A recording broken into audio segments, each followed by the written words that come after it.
The Disneyland Resort will be closed on Christmas for the first time in decades. Walt Disney World welcomes back the electrical water pageant after a brief hiatus. And is the annual Passholder program at Disneyland going away? We dive into all that and more. It is the Christmas edition of, It is the Christmas edition of Kingdom Report Live, and it's December 19th. It starts right now. To all who come to this happy place, welcome.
Taking that live look outside as we always do to start things off at the Disneyland Resort. Space Mountain in the distance. Oh my, it is always a thrill to be able to see our happy place, even if we cannot physically go in and see it for ourselves. We can at least see it from a distance. Hello everyone, happy holidays, Merry Christmas. Here we are, Kingdom Report Live, back at it one last time for 2020 before the holiday break. It is always a great joy to have you with us. I'm Wade Heath, coming to you from the Warner Brothers Studios Media District here in beautiful Burbank, California, just up the road from the Disneyland Resort, around the corner from the Walt Disney Studios, as a matter of fact. And if you haven't done so already, no matter where you're watching us, no matter where you are listening to us, make sure that you are rating, reviewing, and hitting that like button. Not only does it help what we are doing perform a little bit better, it also lets us know that you are into what you are seeing and hearing, and we are going to do a little bit more of it for you. Grateful again to have your listening or viewing ear and to be here with you just a couple days away from Christmas time. Oh, so good. And tell me, are you interested in a little bit of Disney news and discussion? I know I am. And we've got all kinds of topics to touch on today, all kinds of things to share with you. But who is we? It's more than just me, as usual. Sitting in for Tyler and Katrina this week, it is film and theme park journalist Sabina Graves. Hey Wade, I'm excited to be here and talk all things Disney holiday. Oh my God. Yes. Can you even feel the Christmas magic right now? I mean, it's a struggle. It is a struggle, but yes. I can feel a little bit of it. We can make the Disney holiday magic at home. And who are you wearing, Sabina? Oh, I am wearing Jack Skellington as Sandy Claus. Naturally. That is the vibe for this lovely end of the year. Sandy Claus seems to be a far better suited figure right now for a 2020 Christmas than say a traditional Santa Claus, perhaps. But always wonderful to have you with us. Thanks so much for being a part of the Christmas broadcast with us today, and also making sure that the world runs perfectly. It is in the production dungeon, Producer Cristian standing by. Happy holidays, sir. Happy holidays to everybody watching. Look at you, all ready for Christmas time. We know this for a fact. There is so much pent-up Christmas aggression in you. It's palpable. And here in the pin pocket that we have come to find you have, your deep pin pocket full of pins. Disney trading pins. What do you have for us this week? Well, to complement Sabina's sweater, it's also Santa Claus. Oh, naturally, right? So Santa Claus's Christmas hat. Check that out. Can't have Nightmare Before Christmas without Christmas. He has so many Nightmare Before Christmas pins. It's unbelievable, and it's a running theme with him. He loves his Christmas time. There's more to come. Yes. I can't wait to see them all. See them and collect them all, is what they say. Well, my friends, Disneyland Resort has seen a variety of changes in recent weeks, not just Downtown Disney sort of shutting things down with the new stay-at-home orders across the state, but also some things reopening in the process of that were already in motion.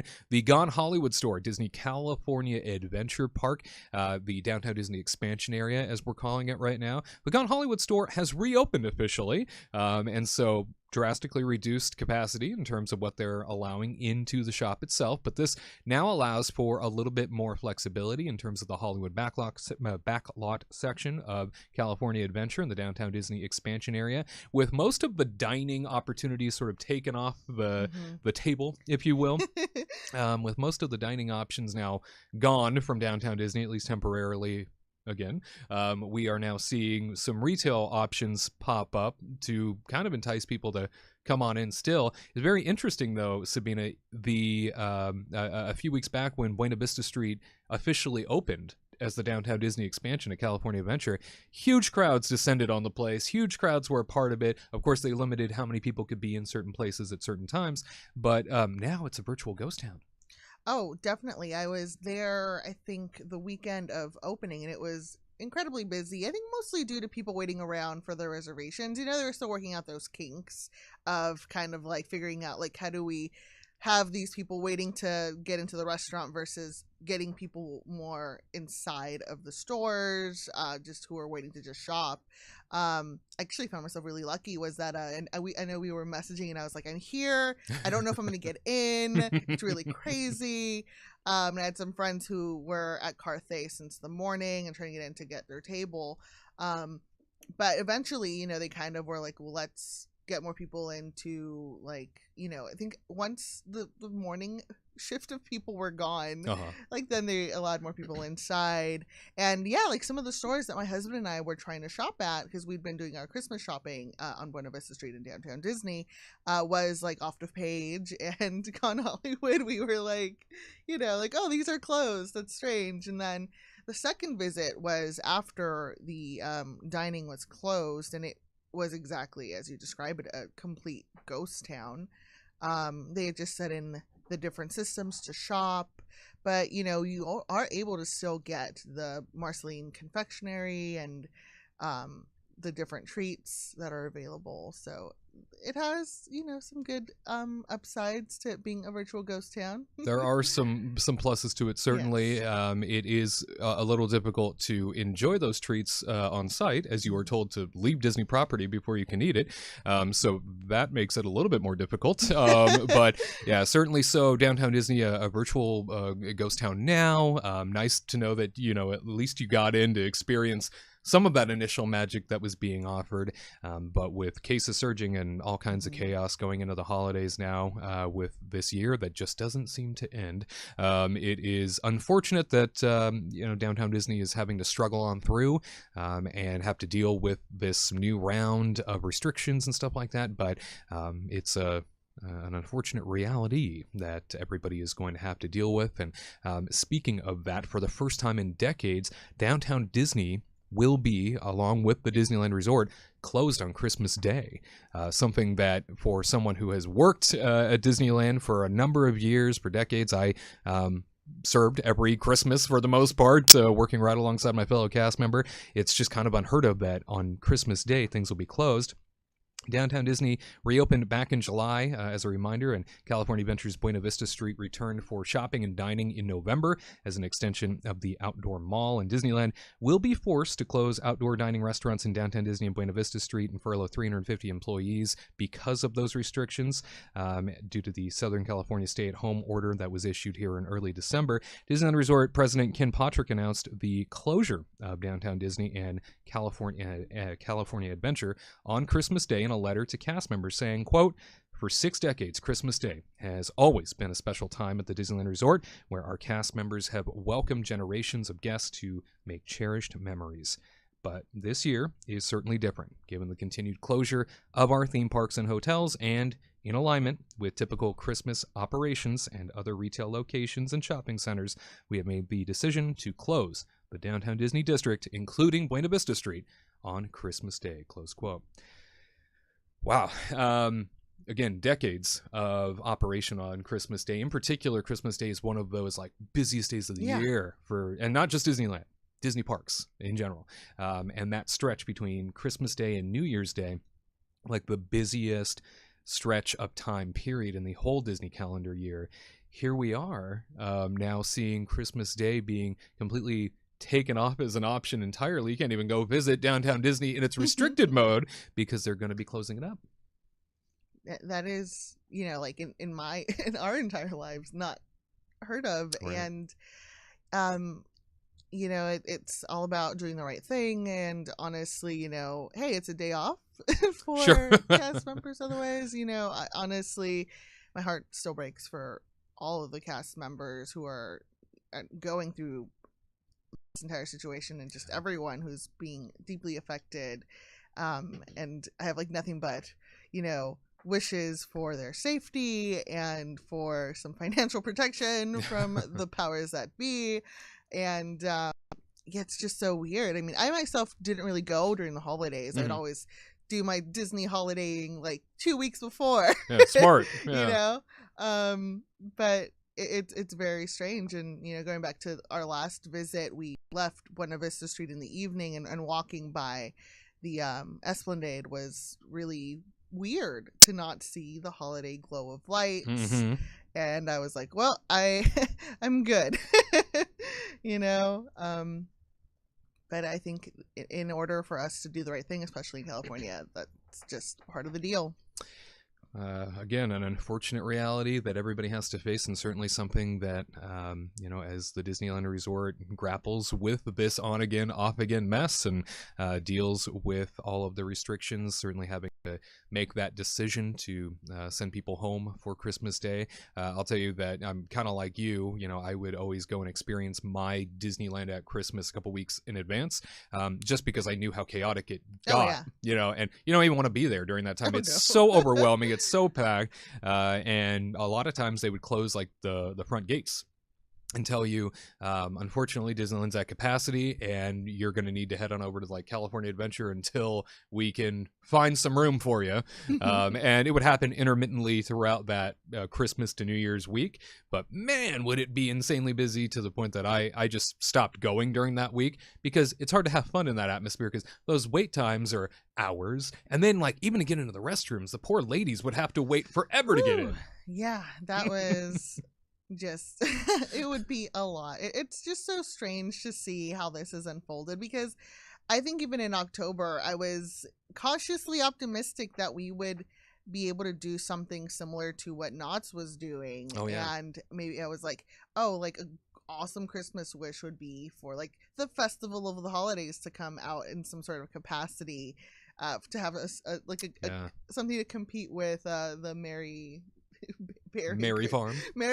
Yeah. And just things took a turn, and here we are. Merry Berry Christmas, who is also no longer happening. So gives us even more to look forward to for Christmas 2021. That's for certain. And even Walt Disney World, which has been allowed to reopen out east and has been operating since July, they, with all of their restrictions in place and all the things that they're able to do out there, they are still in a capacity where they are limiting how many people can come in. And even though they've replenished a lot of the theme park reservations that people can do going into the holiday weeks, they're still capping that attendance to be able to manage it. So fortunately, Walt Disney World able to do a little bit more in terms of the Disney parks atmosphere than Disneyland is. But here we are sitting on this end of the country where, unfortunately, downtown Disney and the Disneyland Resort will be closed on Christmas Day. And some other sad news: the Disney College program and internships will remain suspended indefinitely. We brought the story to you earlier this year. They were kind of the first rung of cast members to be let go by Disney much earlier this year, during the initial shutdown of the country, during everything that was going on back in spring. This was the first round of cast members to be sort of let go in that capacity and sent home early, and they just ended the program really fast and said everybody needs to leave.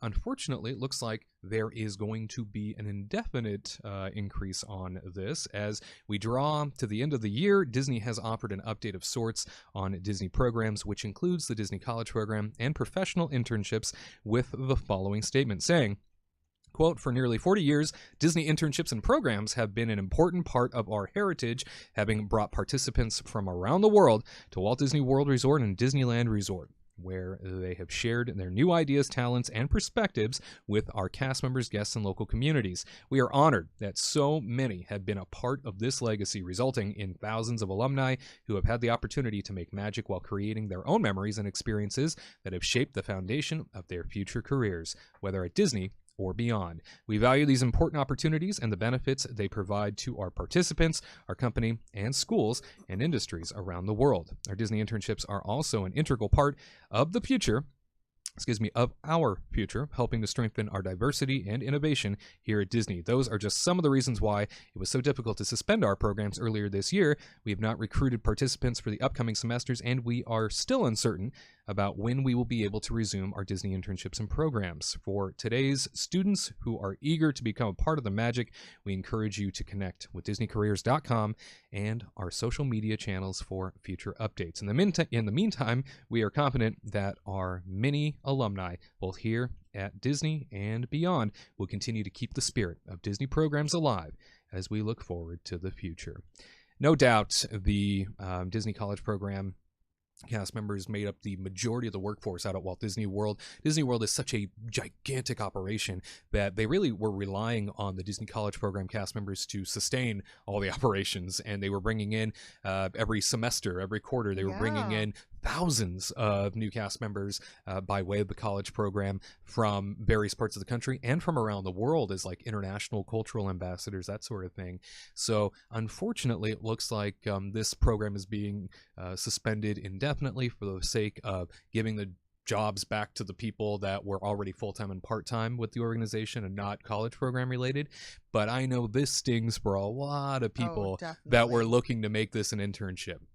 Yeah, I mean, I know a lot of people who were either a part of the program over on the East Coast, West Coast, and it ripples out to even like the studio life. And to have that opportunity, you know, be taken away for now is so sad, but honestly, a good thing to keep our students protected and, you know, at home.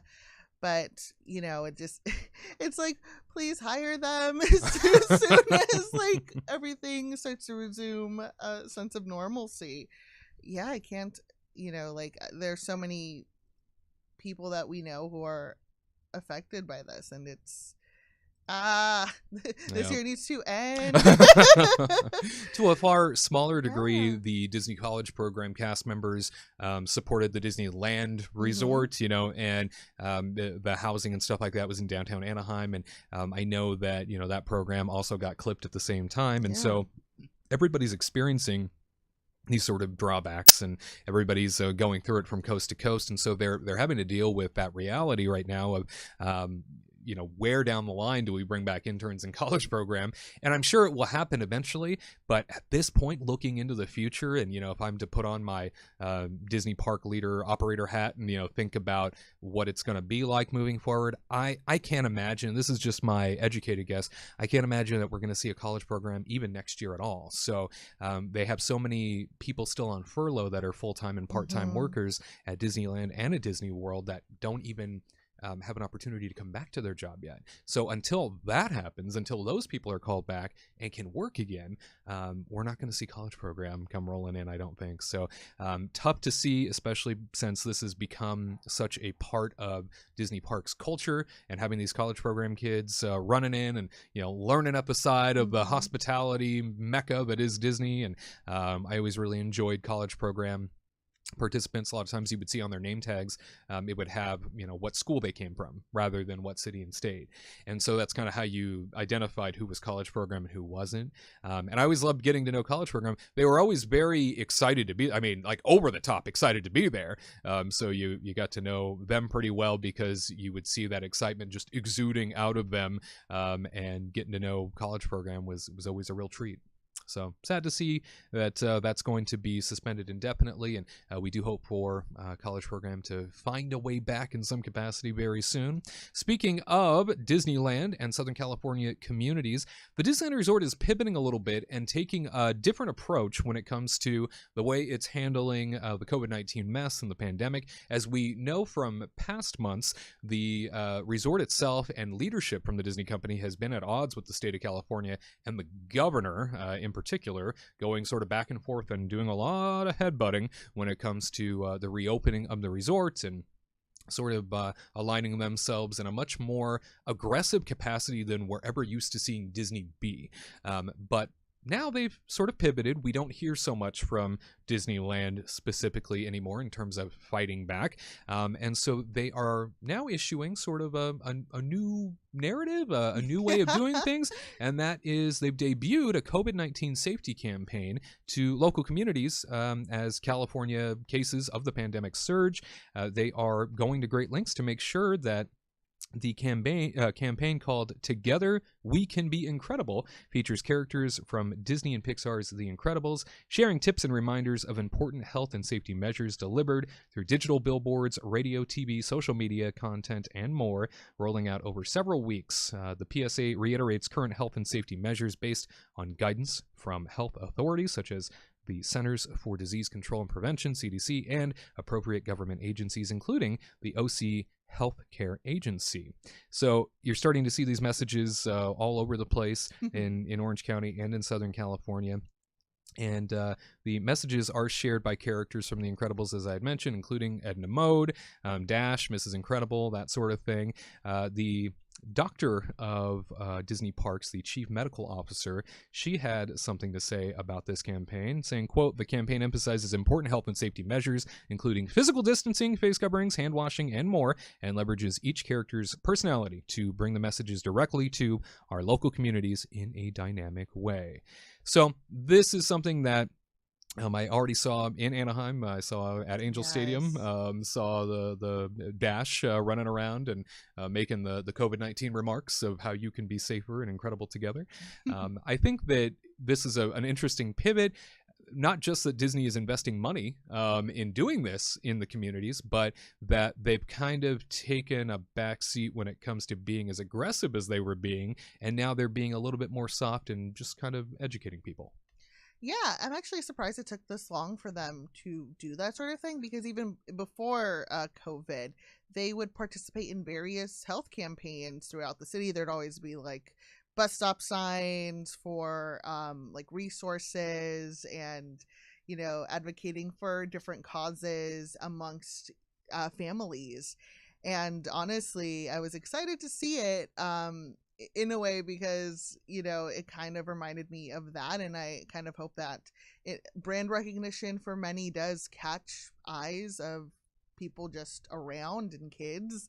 So, I mean, if you see Edna Mode tongue-tied there, like, she just makes me so excited. Just Edna Mode is just iconic. I will be stupefied and fierce, her ferocity. If I see Edna Mode telling me to do something, I'm probably gonna listen, because when is she wrong? You know, like, she's like, no capes but masks on, honestly. She seems to know. Yeah. She's a brilliant lady. And Walt Disney World rolled this campaign out when they officially reopened things. I want to say even, and I might be off by a couple months. They may have done it back in July, but I feel like I remember seeing this campaign when they reopened Disney Springs in May or June it was. And this campaign is now front and center when you arrive to Walt Disney World. It's everywhere you go, from Disney's Magical Express to the resorts. You see the Incredible campaign, the Incredible Together campaign. It's a great way to incorporate those characters. You're absolutely right. And, you know, sort of tie it into public education and, you know, everybody working together towards the common goal of keeping each other safe in this regard. So nice to see that we have, you know, this in effect in the Southern California region now, even if Disneyland theme parks are not technically open, that Disney is putting their money where their mouth is and just trying to be supportive of everything at the moment. Very Disney of them to do, that's for certain. Well, if you have seen the campaign, or you like the campaign ads, or if you just love Edna Mode, go ahead and give this video a big old thumbs up. Make sure that you hit that like button and that you stick around because there's plenty more content coming your way. Getting Report Live rolls on next. Do you know everything the ghost host is going to say before he says it? Are you ready to thank the Venetians each time you board Spaceship Earth? Can you recite Walt's opening day dedication speech? Then join the Kingdom team today, the influential legacy fan community featuring exclusive merchandise that will alert all who've come to this happy place that you are more than just another guest. You are a trusted theme park fan. Don't miss out. Join the Kingdom team right now by visiting the homepage at kingdomreportlive.com. That's kingdomreportlive.com. And now, back to the magic.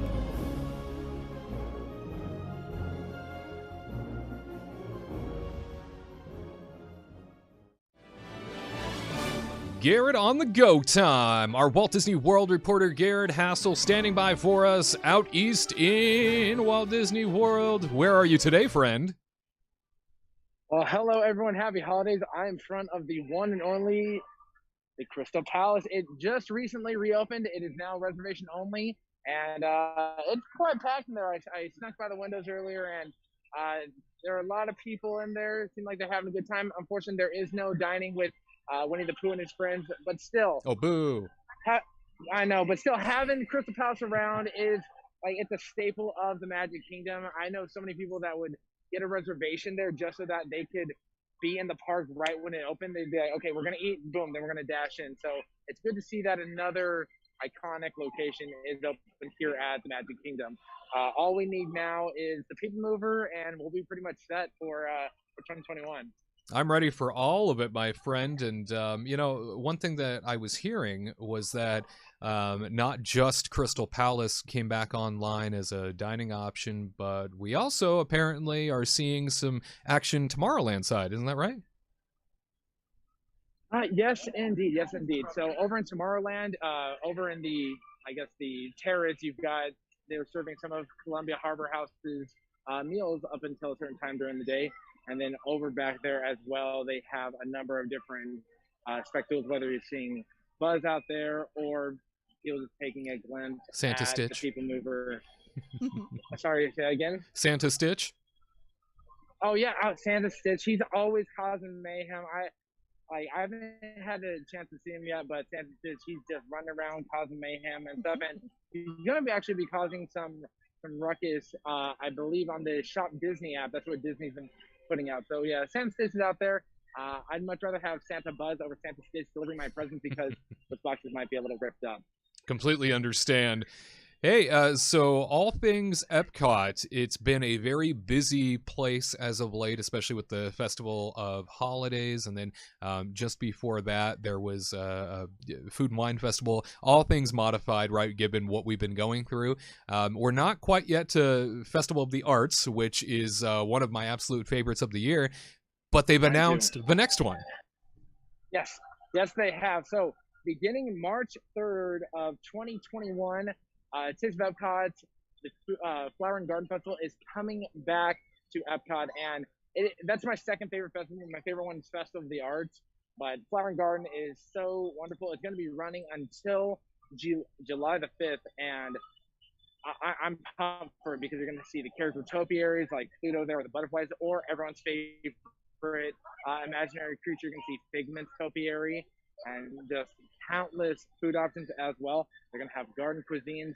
And if you've never gone before, the one like little booth you want to go to is the one that is, once you enter World Showcase, off to the right. It's for honey.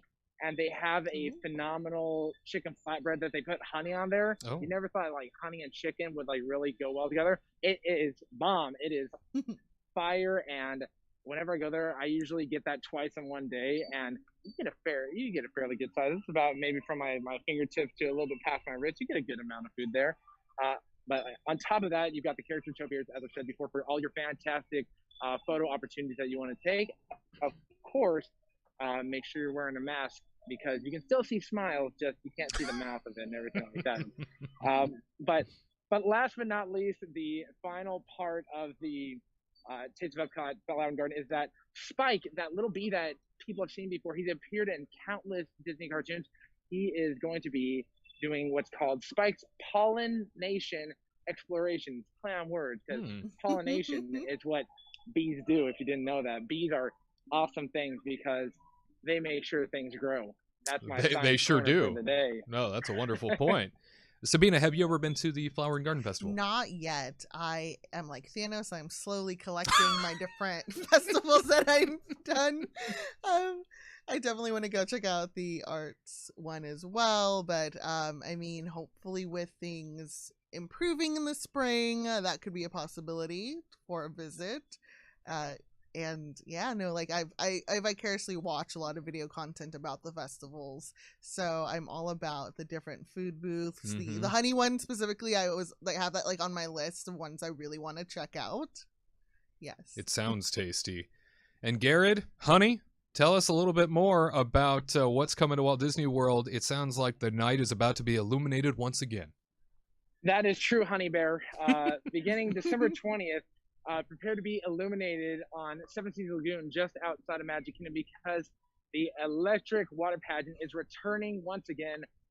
For those that do not know what this is a fantastic spectacle of lights. It's like the Main Street Electrical Parade, but on water. So no one can rush the floats because you'll be in water. So it will begin officially at around 8:45 at night, and it will go to the Disney Polynesian first.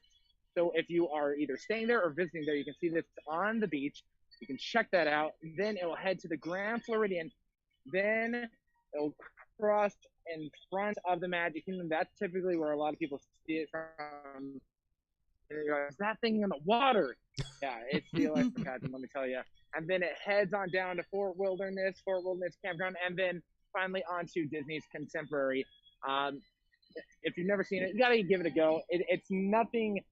It's not gonna like go do anything crazy like the Main Street Electrical one. There's no characters involved. What it is it's just lights moving, and it's just something you don't see every day. It's a parade on water. How can you top that? You can't top parades on water, because it'll be, frankly, the only parade, the only official parade at Disney World, because all the other ones are cavalcades. So I'm excited to see it again. My favorite one is always the Sea Dragon. I love the Sea Dragon. His name is Charlie in my mind. In your mind, Sea Dragon. Right? In my mind, I don't think he has an official name yet. I'll have to swim out to him and ask him sometime. And yeah, I'm not getting in that water because it's icky. We'll call him Charlie for now. The electrical water pageant is something that has been going on for a very long time and is part of a lot of Walt Disney World fans' memories as like children and growing up, and a lot of parents bring their kids out to see it. Have you ever witnessed it in person, Sabina? I haven't, and this is honestly like the past week has been the first time I've heard about it, and I Really? was like, wait, we were there for Christmas last year. This was not a thing that happened last year. I am assuming, right? Because they're just bringing it back.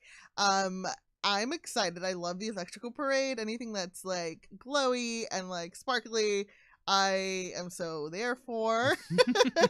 But yeah, it's a parade on water with lights. Yeah. Like I would love to witness this, and I plan to in the future for sure. Yeah, if you're not staying at those Magic Kingdom resort hotels, if you're not out in front of Magic Kingdom at the right time at night, you'll miss it. I know that this ran through until Disney World shut down in spring, so it was happening every night, and so it's one of those things that, like, really, if you're not in the right place at the right time, you don't see it. Yeah. And a lot of times at night, out on the water around Walt Disney World, it's very dark anyway, so you don't even notice those boats floating around unless you see the red lights on them, the little safety lights. So and then all of a sudden it just springs to life if you're in the right place at the right time. And you want to talk about magical, that is one of those extra magical touches that Disney World does that I kind of missed it. So I was just out at Walt Disney World a couple weeks ago, sort of accumulating things for Christmas and experiencing everything that they have to offer right now.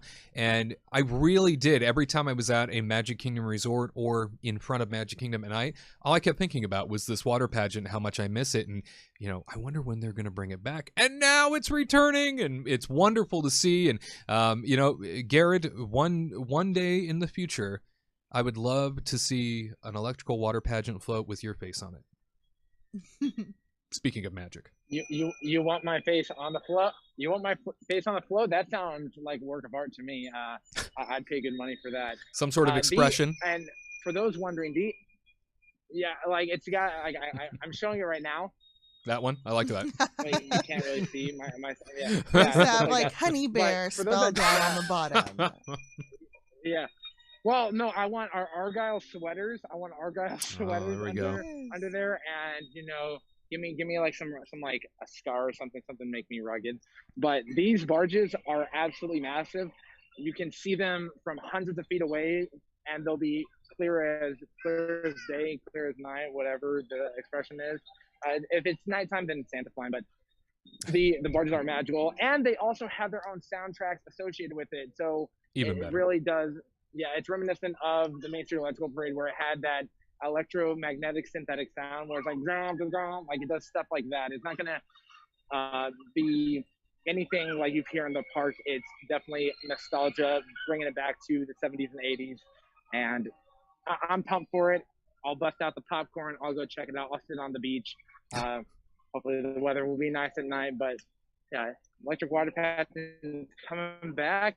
Can't wait to see Charlie the Sea Dragon. I was gonna say it And, feels very 70s. It that's really does another- when you see it in yeah. person. Very, very 70s-esque. Very much a parade, a pageant that has the sort of hallmarks of the past. And I think that's why you mentioned Gared so nostalgic. I think that's why it's so special to people. It's because it sort of holds on to this time of the past, but it's still so relevant today with this electrical nighttime magic, because you don't really see stuff like that in normal life. No, definitely not. And is it also soundtracked to holiday music? I've never seen it at Christmas time, so I'm not sure. I would hope. I've never heard if there is a holiday soundtrack. I know the normal one where it's all nautical tunes and like it's all in that sort of 70s vibe where it's Ooh, got you that guys tell zoom me zoom, more. like all the zoom sounds. I don't know what to call it, but the music for it is wonderful. You can hear this thing as you exit the park. You're like, "Where's this music come from?" And then you're like, "Charlie the Sea Dragon," and then you go and see Charlie the Sea Dragon. I am going to shout Charlie the Sea Dragon now when it happens and just not explain it to my husband. So I hope he's not entirely watching right now, but he might be. So he might just already know. So we're And both, the people around you, yes, all confused. just all confused. They're going to be like, What'd she who say? is Charlie? It's Charlie the Sea Dragon. Obviously. Naturally. information- Well, Gared, information acquired. Yeah. speaking information of acquired by confusion, Gared. by the way, Gared, speaking of confusion, Rise of the Resistance apparently changed boarding Back? procedures again. I'm so confused. Yeah. They do this every few weeks now, it seems. Yeah. Yeah, so everyone's favorite headache and attraction, Rise of the Resistance at Disney Hollywood Studios. As everyone knows, there's an incredibly competitive boarding process that begins at 7 a.m. every day, where if you don't get it within 32 seconds, roughly around that time, I've actually timed it, you do not get on that attraction, and then you get to try again. In the past, you got to try again at 2 p.m. Now, beginning tomorrow, they're going to be changing it to where it's got to be 1 p.m.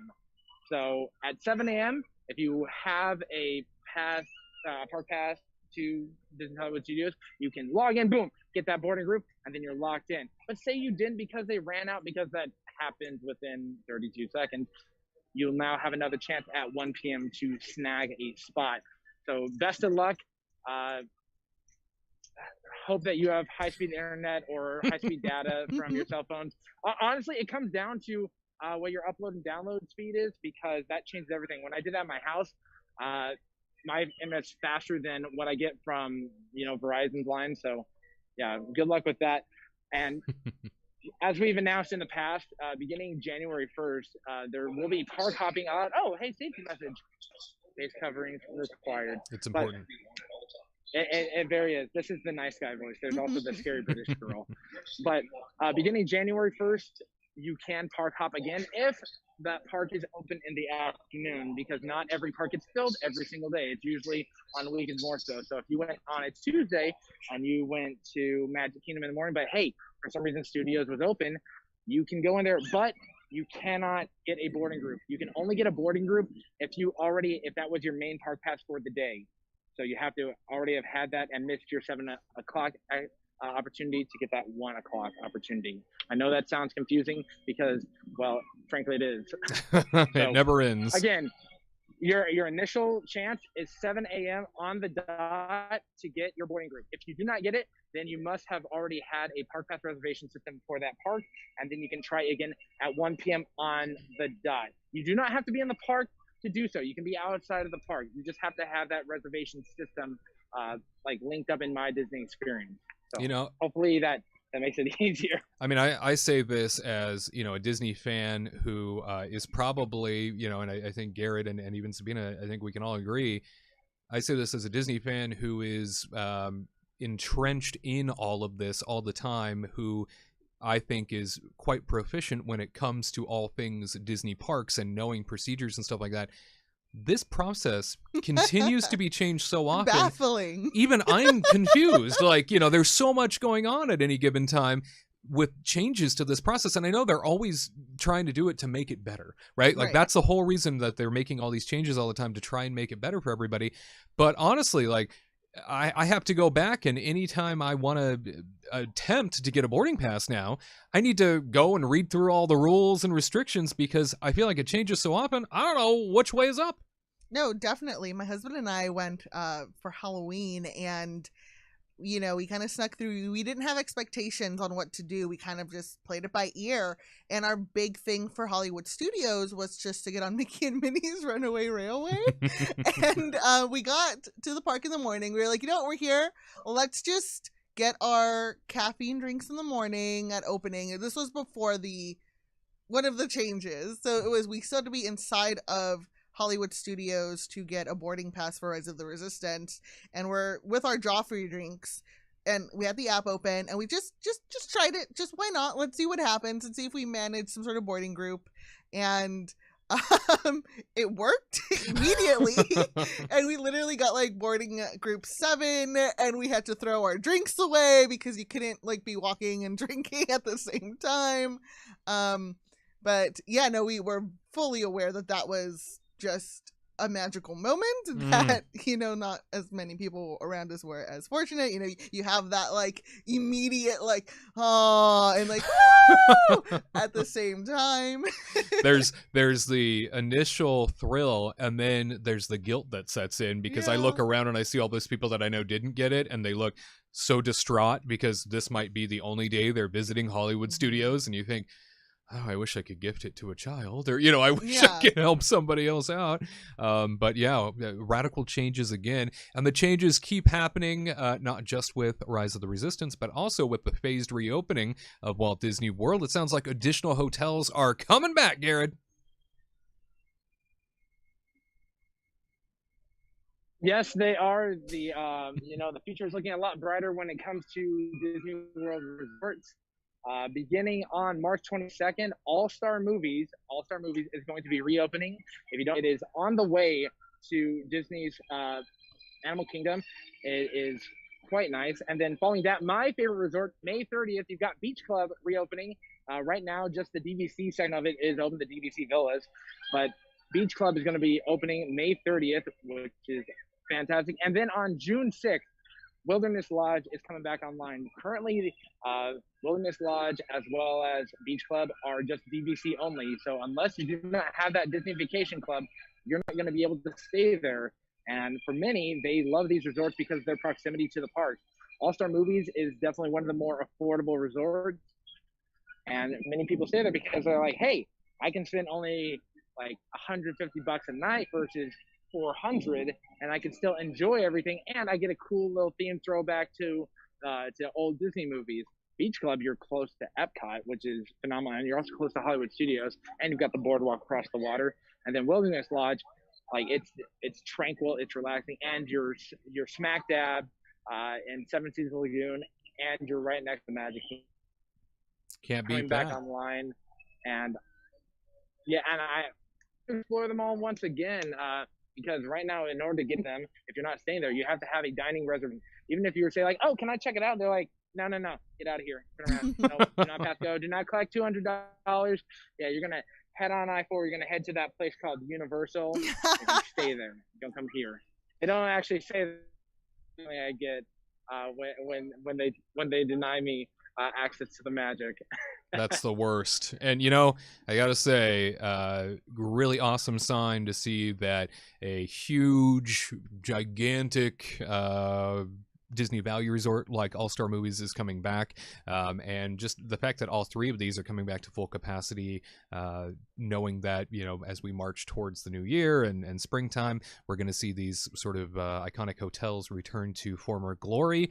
And it's, I think, a positive sign, especially for Disney World, because they wouldn't be bringing these back online unless they had a real need in terms of expected capacity. So they seem to anticipate that more people are coming back to Disney World next year, even in the early months. So, I mean, perhaps they are making a bold prediction, but they wouldn't be bringing these things back online and opening up reservations soon if it wasn't something that they think was, you know, a trusted decision. Oh, no, I definitely agree. You have a lot of Disney adults, TM, probably gearing up to hopefully visit as soon as those vaccines start to roll out, and then the families as soon as summer hits. In an ideal world, you know, we get some awesome stimulus and are able to apply that to all the things that are in order and get back to work and, you know, to become able to plan for that would be great. Yeah, no kidding. Now, it'll be great to see all these hotels return, and, you know, the ability to enjoy the theme parks again, maybe in a much more phased reopened capacity where more attractions, more experiences are brought back, kind of like Gared, you know, with Crystal Palace having returned just behind you. More things are being brought online as they increase capacity and increase the headcount while still safely managing it. So, you know, excited to see more of that happen, and excited to see as we march on through the holidays, additional announcements get made. Yeah. Wade, one final thing. I'm predicting that when these resorts do start opening, I could see Disney World increasing the capacity limit that they have set and increase those numbers into, you know, the 55, 65. By next winter, we will be back at that 100% like we were a year ago exactly. So hopefully we get more, because like when the resorts open, that's more jobs coming back to Floridians, and, you know, that's just more magic being made. So fingers crossed that Disney World can go back to somewhat normalcy again, which we haven't seen in a long time, and I think everyone misses that. Yeah. Now we'll see some semblance of normalcy return in the new year, especially with vaccines arriving and things starting to, you know, roll in the right direction. Definitely think that you know, that added capacity is going to be bumped up again, because there's some confidence in the future. So this is fantastic to hear. And Gared, thank you so much for joining us out there in Walt Disney World this week. A very Merry Christmas to you, friend. Merry Christmas, Gared. Happy holidays, Merry Christmas to you all. Might I say that it is a chilly 71 degrees out here today. Oh, burn. I'm wearing shorts and a t-shirt. You know, I know the most of the Northeast is being butchered with snow. So good luck to all my friends up there in the Northeast that are having to shovel that stuff. The only kind of snow we have down here is Snope that Disney creates. Snope. So yeah, I never thought I'd say I'd miss Snope. Yeah. You know, it's the best of all you could possibly want when it comes to that realm of weather. Snope. Mm-hmm. Well, Gared, you take care, buddy. We'll be talking to you again real soon. Sounds good. See you, bud. Bye, Gared. Ladies and gentlemen, it's time for the Disney List. The Disney List is here, where we list out some of our best and worst of Disney parks. And today, the Disney List is all about listing our top 3 reasons as to what we enjoy the most about Disney parks during the holiday season. Just why Disney parks are even better during the holidays. Here with me for this segment is Sabina Graves, and out in Walt Disney World, Gared Hassel is standing by to also share some of his thoughts. Now, Sabina, we will start with you. What makes Disney parks that much better during the holidays, at least in your mind? Definitely the place to be to make memories with your family and your loved ones during the holiday. I definitely run in circles where, for the most part, we all have annual passes. Right. And if we're gonna like go all out for the holidays, we are at Disney, and it's usually like a weekly thing, either running into friends or making plans. And that's honestly what I miss the most right now is Disney with friends. Last year, our friends and I, we did a Life Day sort of celebration. We dressed up and we went to Batu. And by the end of the night, we're just so enjoying each other's company that we played hide and seek in Batu. Oh. Yeah, it was that. It got really dead at the end of the night, and we were like, let's just play hide and seek, just like kids again. It was wild to kind of like reflect and look on that, and and be like, wow, like that is one of my, most recent memories, and something I cherish even more so now because we don't have it. Yeah, absolutely. And, that's special. So go special. Life Day. Go Life Day. And obviously the food and just the gifts that you could bring home to loved ones. Absolutely. I think that in particular, having the most magical place on earth, that is Walt Disney World, and the happiest place on earth, that's Disneyland, you combine the most magical time of year with these two things, and you just create something so spectacular when that happens. And then on top of it, Santa arrives to these parks. Yeah, that's even better. I remember very fondly something in my Disney parks past, where I was working as a leader at the Disneyland Resort, and I remember standing at an exit for a meet and greet to meet Santa. And there were these two young boys standing off to the side at the end of the exit, and they were staring at him. They kept looking and looking, and they'd look at me. And I thought, what are they up to? What are they doing? And the one little boy comes over to me, and he said, "Excuse me." He said, Is that really him?" And I said, "Buddy, you think that anywhere in this world Santa would be spending his free time other than right here? You think he'd be anywhere else?" He looks back at Santa and he goes, "You're sure?" And I said, "Absolutely." And he goes, "Because I know he has a lot of helpers at the mall, a lot of helpers all over the place during Christmas time, because he can't be everywhere at once. So I just want to make sure that's really him." And I said, "The one and only." And he turns around, he looks at his brother, and he goes, "Dummy, I told you so. That's him. That's really him." And so that's one of those moments. Gared loves it too. That's one of those moments that it's so uniquely Disney, it's so uniquely special. And I think about Santa and Disney coming together, the two most magical forces, in our lives. That is something that is always at the top of my list, and why Disney parks are so much more special this time of year than at any other time. I also think about how special Main Street is at Disneyland during Christmas time. Main Street at Disneyland is so intimate. Walt Disney World's Main Street is so grand, and it's built to a much bigger scale, so it's supposed to feel that way. But Disneyland's Main Street is like a little community. It's like a little town during Christmas time. And being there for the 5 p.m. lighting of the Christmas tree is so extra special. And it feels like a town come to life, because all the lights come on together, and you feel like you're in sort of this citizen of Main Street community, like you belong there. So that's also one of those things that I really love.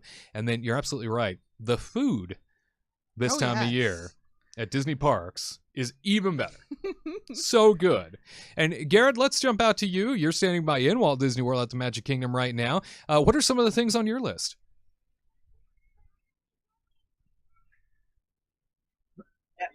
It's hard to describe in words, just because, like, in Florida, there's not a lot of Christmas spirit, just because here you don't have, pine trees, and you have palm trees.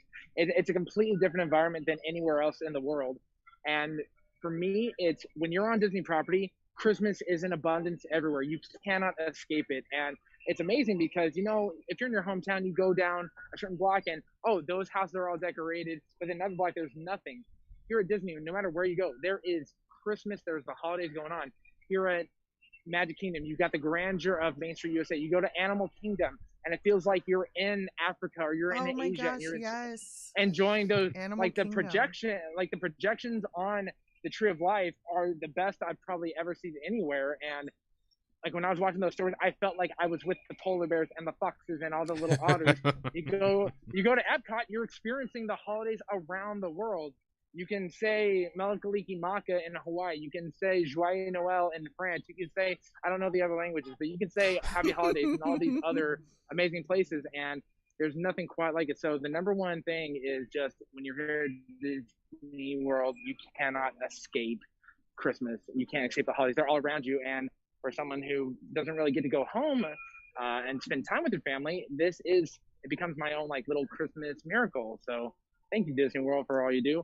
My second thing is the fireworks spectaculars. That's probably like, I have to speak in past tense, of course, but my favorite one was like the Very Merry Christmas Party, 360-degree fireworks. How's that possible? Magic. That's how. And it's just an explosion literally of color, light, and magic all around you. Like you see it in front of you, you're looking all around and you're trying to take it all in, but you only have a few seconds. And,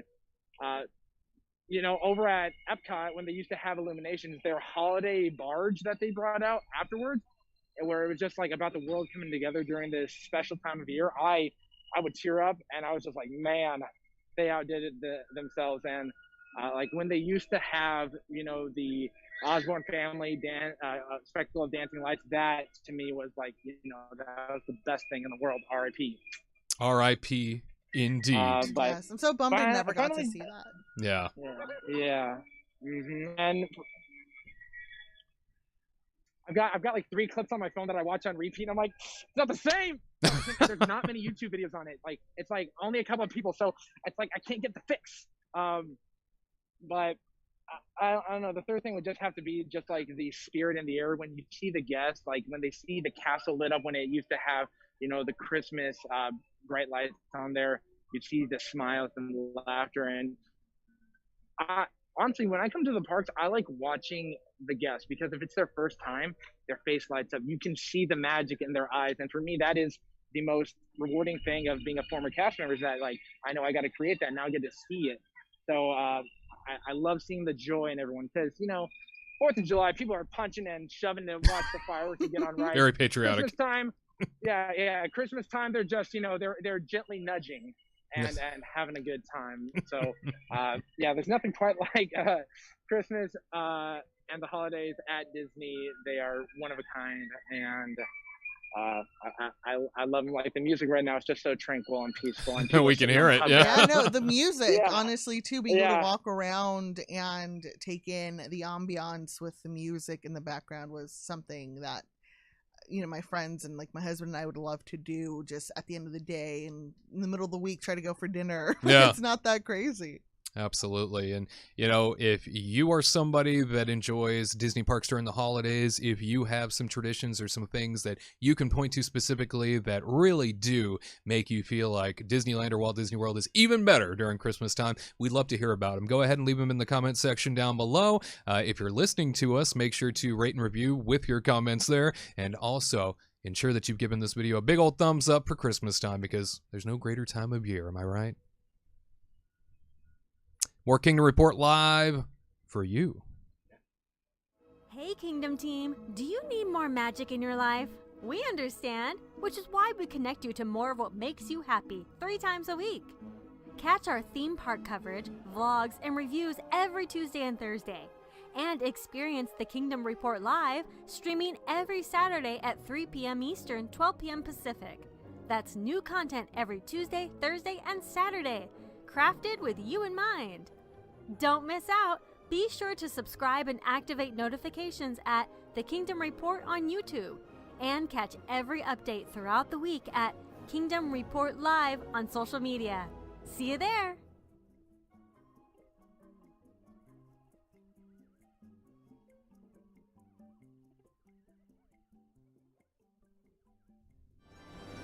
Kingdom team, all call time. This is the question and answer period, and where we bring our best answers to your questions, trying to help you out. As always, you can leave your questions at kingdomreportlive.com by filling out the contact form there, or you can leave them in the comment section down below. do what you need to do, and we'll get back to you just as soon as we can. This week's question comes to us from Kellen Glossler. Kellen asks, is Disneyland going to get rid of the annual pass, given everything that has happened this year? This is a question we continue to hear a lot on and about. Joining me for this segment to sort of give our takes on things, film and theme park journalist Sabina Graves, Walt Disney World reporter Gared Hassel standing by in Magic Kingdom. We'll go to Sabina first.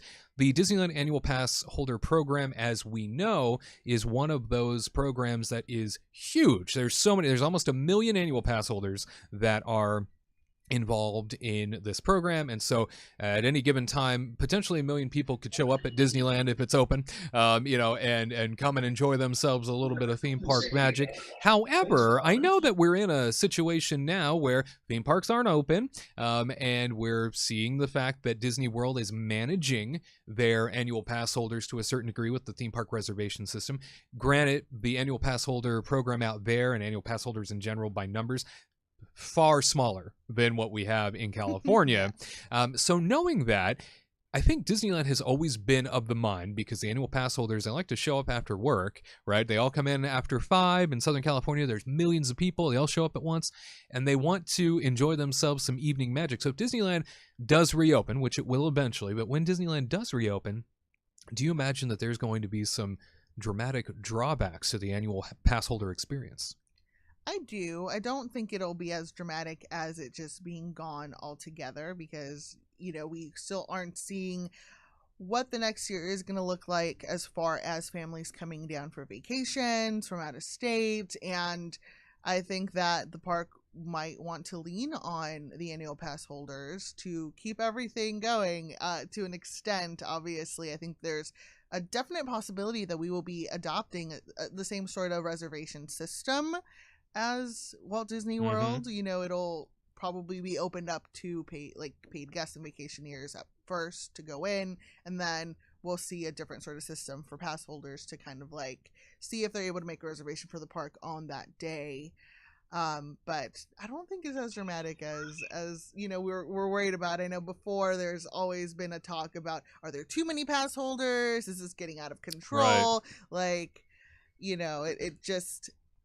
This definitely will start to bring up some of those drawbacks of the program, but I don't think it'll go away completely. Yeah, I think that Disneyland relies so heavily on that annual pass holder base to sustain them that I think you're right. I don't think it's going to vanish by any regard, but I definitely think that Disneyland has been looking for ways to manage it better in the last couple of years, in particular, because it is so much of their daily base of people that are visiting. I think they've been looking for a way to gently rescind, draw back perks and opportunities for people to visit. And they started experimenting year before last. It was the annual pass that I ended up purchasing up until annual passes are basically suspended at this point. But it was the one of the lower tier passes that allows for you to make reservations. Yes. Yeah, and Producer Curt also has this annual pass where you essentially look at a calendar in advance, and it tells you what days are available. And so they were already kind of doing it, to a certain degree. It tells you what days are available. You can go ahead and either make a reservation for a day that might be a little busier than normal, and it's a certain color. Otherwise, most days during the week, for example, unless it was, Christmas week, was completely available. You could just show up. You didn't have to make a reservation. But that annual pass that I had, it was like $35 a month or something like that. Tremendous value because I could go whenever I wanted. And I looked up the calendar system that they had in place for that as kind of a warning that you probably don't want to be there anyway. Right. Yeah, it was very helpful. But let's jump out to Gared, who's standing by in Walt Disney World. Gared, when it comes to this idea that Disneyland might rescind more of the annual pass holder program or do something to it potentially, what do you think as somebody who's an annual pass holder out east? Hi there. Sorry, I guess asked me a question because I think he thought I worked here or something like that. Well, you look like it. Oh, what time? Yeah, he asked what time are the fireworks at? I'm like, there's only fireworks during the transitions. But as to the question, sorry, he completely distracted me. Apologies. But I think the way they're going to do it is similar to what they did out here. After the parks closed, if you had an annual pass, you could either, I want to pause my payments, or I want to cut it early and not pay any more, you could always do that, or you get your money back. I think what they might do is something similar out west, where new annual passes cannot be purchased. Only old ones, if it's either expired or it's currently running, you can either choose to, oh, you want to continue subscription? Do you go ahead and do that? Or like, do you want to end it? And so on and so forth, because they're not going to end it all the way, because that is, you know, $700 million annually, roughly. I don't know how much the APs cost out there, but I imagine they can make hundreds of millions of dollars in a year just on annual pass holders without people even going into the parks. So they're not going to completely eliminate it. They're going to do something where either they're not going to allow any more, so that way they get more money from the single day or the multi-day ticket purchases. But they can't eliminate the entire thing. It's a staple of that now, and so many Californians and West Coasters rely on that annual pass to enjoy Disneyland and all the magic that it creates for the community. Absolutely. A small child. I saw that. Yeah, No. she can sense your aura. She wants to come be a part of the show, I think. But I'll tell you this: like, when the annual pass program sort of was suspended earlier this year for the sake of the shutdown, I thought, all right, we're going to see on the other end of this some pretty seismic changes by the way that we've been conditioned to the program. I think when they come back, they're going to finally pull all the levers they've been waiting to pull, because now they kind of have an excuse, you know, and they don't have to take all the heat for it. But at the same time, we also have to remember that going into the new year and things getting back to some semblance of normalcy with a vaccine and stuff like that, we're going to find ourselves, I think, in a place where there's still going to be a huge portion of the population that's not comfortable traveling yet and not comfortable going to theme parks yet. And so I think that's going to play very heavily into this idea that an annual pass holder, you know, dramatic scale back is going to happen, because there are so many different tiers of annual passes in California, and for state specific, you know, residents and stuff like that, but so many different annual pass levels that people can buy. I think that they're going to wait and see. I don't think it's going to be like when they announce that they're reopening the theme parks. I think you're right, Sabina. They are going to go with a reservation system, but I don't think they're going to make all of the rulings at the beginning of when they first reopen the theme parks. I think that they're going to wait and see what happens, and if they need that annual pass holder base in order to be sustained moving forward. No, definitely. And you have a lot of those different like possibilities depending on the vaccine and people's comfortability with even just going back to the parks. I think that's a really big factor as well, that it might be that a huge portion of pass holders might not feel comfortable yet, especially in such a big of a state as California, where our rollout for the vaccines will take a while and will probably go into the summer for most able-bodied and like young people. And you're going to have a lot of guests coming in from other places. So there is a lot of chips here that are just going to be like a big determining factor in what is going to happen. And I know we all like to think it's a normal, we want to go back to normal, but we are in an evolving world that is going to create something new and different. And I, you know, could even see Disney specifically for pass holders, maybe even requiring, proof of vaccination. I mean, like we don't know, like this, we don't know how long the vaccine will work, so there are a lot of moving pieces here. And you know, I'm as excited and vigilant in seeing how that goes and making sure everyone's safety is the priority for sure. And I was definitely one of the pass holders who kept paying for my pass because I was like, I don't know what's going to happen if they just, you know, like, you can get your money back, but also you can keep paying. And I was like, I'm in the place right now where I can keep paying, and I'm doing this in the hopes that they'll just allow me to keep having my pass later on. So we'll see. Well, and you make very good points. It's all incredibly fluid at the moment. There's so many variables going into the new year that can change everything that we know still. So that's our take. Those are our answers, our sort of collective thought around the subject. Obviously, annual passes in general across the board for Disneyland, at least. Still nothing in motion, still nothing being talked about by the company. They're waiting to see, that's for certain. So do you think the Disneyland annual pass holder program is going to go away entirely? Do you think it's going to be reduced? Let us know in the comment section down below, and make sure that if you appreciate the conversation, if you appreciate the discussion, you give us a big old thumbs up on this video, and let us know how you're feeling.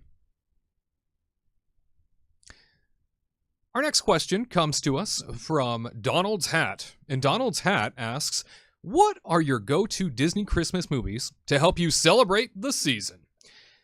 What a lovely seasonal question.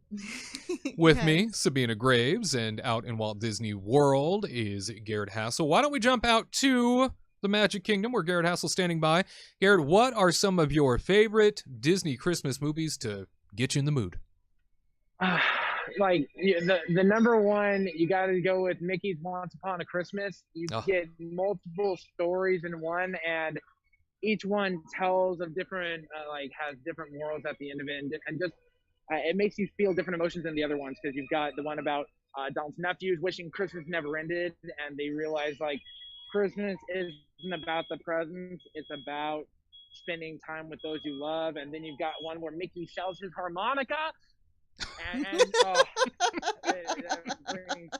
it chokes me. I just got chills. And then you've got Goofy, who's trying to prove to his son Max that Santa is alive and is Christmas. And that one just that hits me every time. But Mickey's Once Upon a Christmas, also Home Alone. I know Disney owns the rights of it, so Home Alone.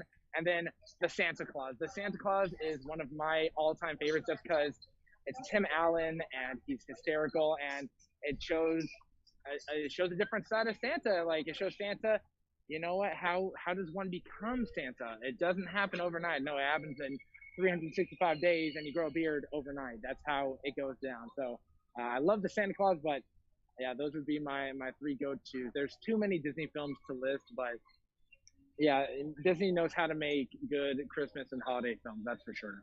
That they do, my friend. And Sabina, when it comes to, and it's kind of wild to think that like the Home Alone franchise is part of Disney's arsenal now. Yes, that was going to be like my surprise, like the Home Alone movies. Definitely films like Nightmare Before Christmas, because it's a Christmas movie. Mm-hmm. Definitely, I watched that like in between like Halloween and Christmas, so kind of is one of the early ones that I kind of start to watch to get in the spirit. I really love the new Mickey's Merry and Scary DVD that came out a couple years ago, I believe, and it has a Donald-centric episode where he and Daisy are supposed to go on vacation for Christmas. Oh, I've heard of this. And just things go very horribly wrong for Donald, who tries to stay for Christmas to hang out with his friends, and it is very hilarious and really random and weird. I love the new Mickey shorts for that reason. But the Home Alone movies, my husband and I were really excited to put on Disney Plus last night. We went to the Little Nero's pop-up in Studio City, where we were able to get cheese pizza and watch the film while eating this delicious on-theme food. And kind of like we were talking about this earlier, it was like we're trying to have like the Christmas spirit in a very fun thematic way at home. Doing home what we alone. can. Doing what we can. Absolutely. Keep the change, you filthy animal. Yes. That's the only way, you filthy animal. And then Home Alone 2, where you get to watch sort of the carrying over of was it Rat Bait, and that dark film within the film. And if you had to put it to a vote, Sabina, Home Alone 1 or 2? That is such a challenging question. I think in my heart I have a really good space for Home Alone 1. Yeah. Home Alone 2 is a movie that I watch, and I want to go to New York during Christmas time, and that's one of the goals my husband and I have too, is to go to New York during Christmas specifically to see it all decked out and go to FAO Shorts, I believe, in the Plaza Hotel. In the Plaza Hotel.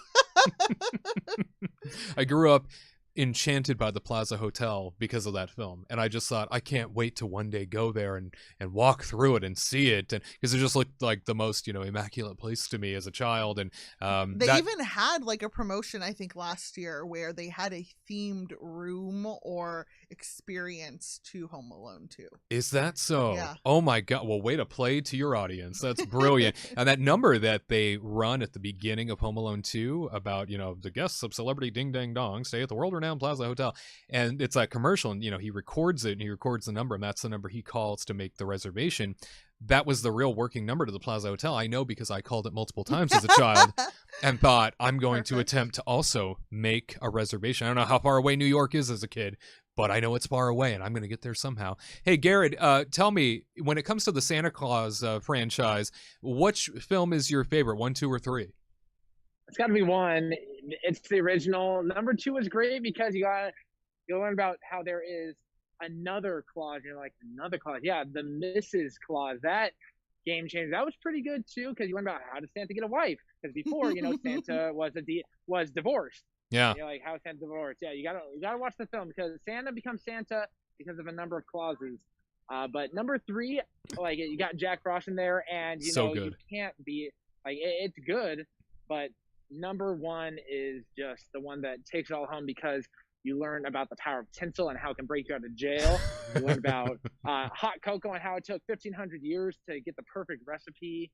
And then you got Bernard the elf. You can't beat Bernard. He's the tallest elf, and he's got he got like a Jamaican beanie on. He's got the swagger going on. So, who's mysteriously absent by film 3, and they don't really talk about it. Very odd. Yeah, it's Bernard. He's my guy because as I've watched it throughout the years, I've gotten more and more of the adult jokes that they put in there. Sure. A little bit. Because at first, like, when they're like, oh, it's a Claus, I'm like, well, of course it's a Claus. It's Santa Claus. And I didn't know, oh, Claus has an E on it. I never got that as a kid because you don't know legal jargon. But as I've gone by, like, Bernard, he's got the jokes, and Tim Allen, he plays it so well because you don't see him and think, oh, that's Buzz Lightyear. You think that, that's Scott Calvin. I definitely don't think it's Buzz Lightyear. Yeah.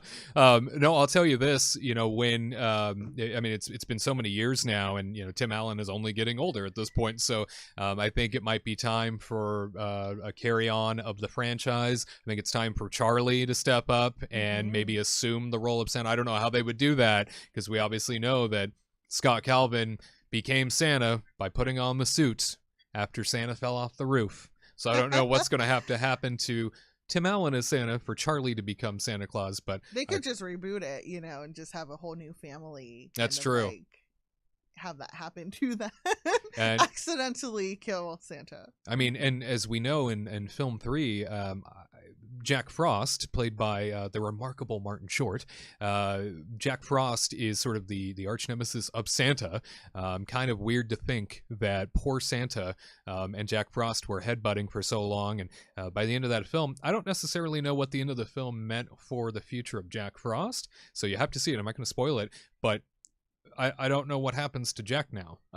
Very odd. So maybe we continue it on. Maybe you're right. Maybe we reboot it. But I want to give a tremendous shout out to A Muppet Christmas Carol, one of the all-time greatest of Disney Christmas films. Absolutely a treasure.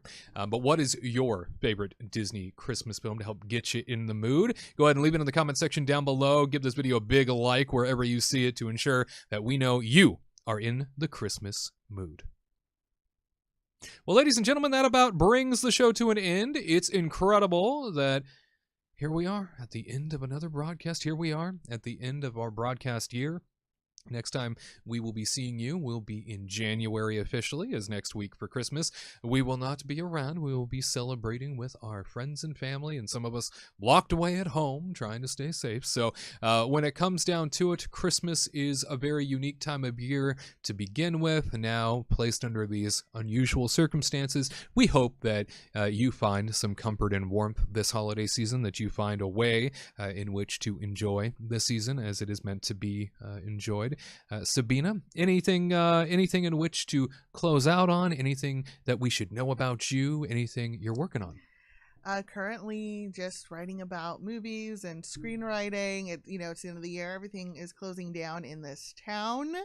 definitely unfortunately. want to shout out the small businesses that are run by cast members on Instagram.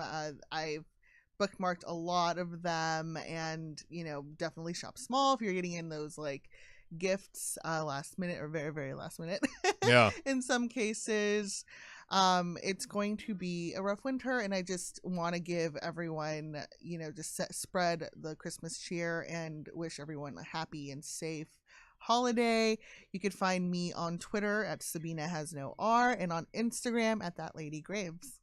Perfect. Very good. And we can't thank you enough for joining us here for the holiday special. Always as a we like to pleasure. call it. You're the best. Hanging out. Your input is always very valuable. Thank you for your insight. And Gared Hassel out in Walt Disney World. Any closing notes for Christmas time?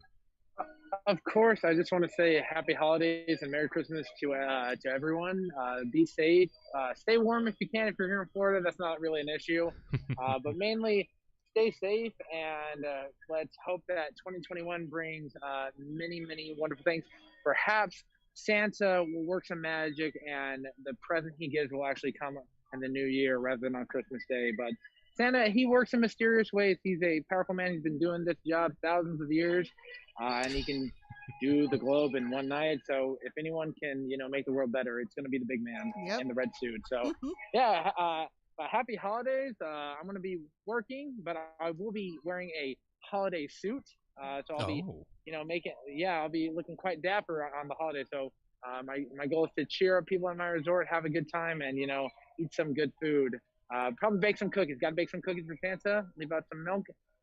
But other than that, I'm just going to enjoy the holidays here at Walt Disney World, and hopefully I'll run into some of our viewers out there. I've yet to run into a viewer, so please come find me. I'm lonely. Yeah, it's hilarious. When I come to visit, I run into multiple viewers and lots of listeners, and Gared's out there constantly, every day, and always filming stuff for the YouTube channel.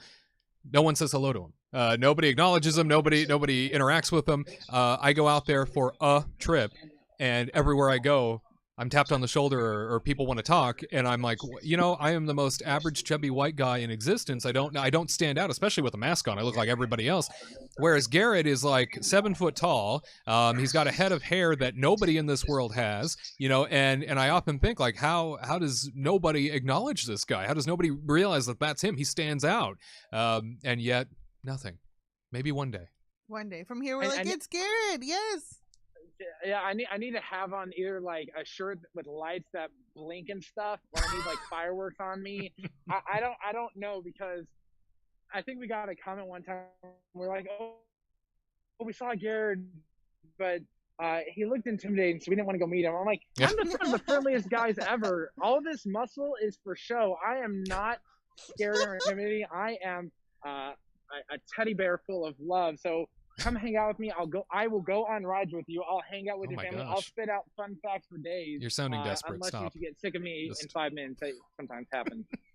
Yeah. Oh, he's our guest on.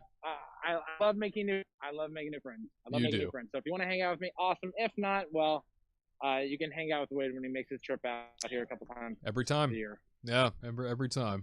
You ever see any of us, whether it's Tyler, Katrina, Sabina, you see any of us, say hello, please. We would love to make your acquaintance, even though we are in a socially distanced world right now. It would be wonderful to get to know you and say hi and see where you're from and what your Disney story is, that's for sure. But at any rate, we will see you right back here, January the 2nd, 2021. Unbelievable that we are almost there.